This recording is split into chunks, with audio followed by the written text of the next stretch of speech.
Peygamber Sevdalıları Vakfı 2015 yılından beri Kasım ayını sahabe ayı olarak ilan etmiş, tanıtmaya çalışmıştır.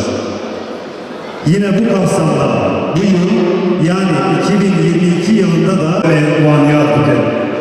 Dili vesile bu geçler da biz yaptığıratı, serçalatı.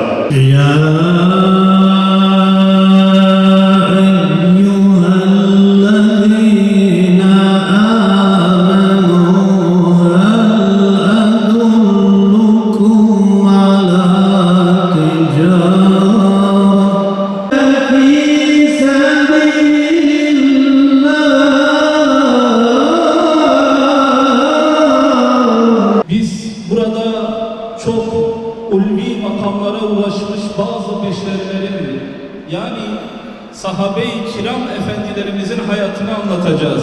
Kıymetli kardeşlerim, biz öyle bir topluluktan bahsediyoruz ki, bu nesil öyle bir nesildir ki, Allah 7 kat sema öteden bu neslin sahabe toplumunun doğrularını tasdiklemiş, hatalarını düzeltmiştir.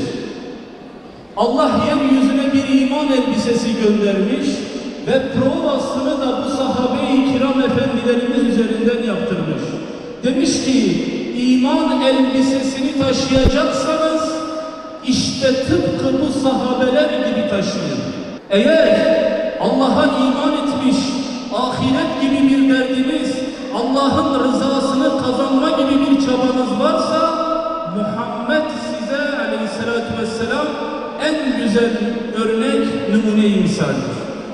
Onun için işte biz sahabeden bahsederken Kur'an bizi bir adım daha öteye, tıpkı peygamber gibi olmamızı isteyerek ve biz de belki bir tık aşağı inerek sahabe gibi olmanın endişesini taşıyoruz.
Yıldızı hükmünde olan güzide ashabına ve onun yolunu takip eden müminlerin üzerine olsun.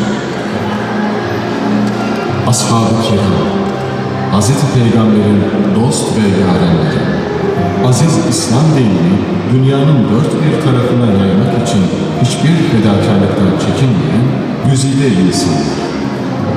Onlar yolumuzu aydınlatan yıldızlardır. Onlar en sevgilinin en iyi arkadaşlarıdır. Onlar insanlığa hediye edilmiş saadet asrının altın neslidir.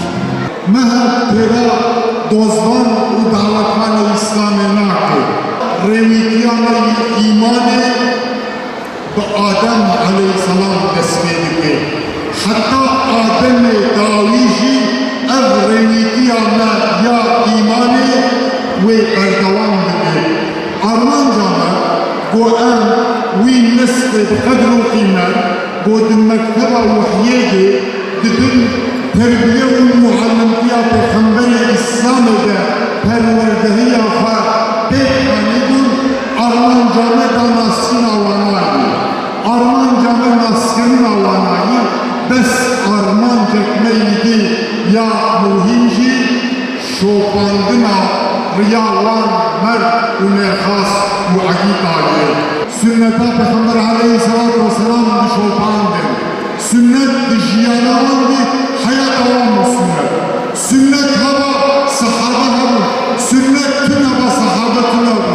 Çi amele gördüklerin, dinmezeyna sünnet avam, duvazinandın, başı, ev amel, eğer mutabık-i sünnet evadiklerin, ne mutabık-i sünnet eva, ne girin ashab-ı Peygamber aleyhissalam. İman licema, ne vak ido licema erzanı, iman buhabu, amel efa, ye imanı, nimezeyna Kur'an ve sünnet edip bıkısın.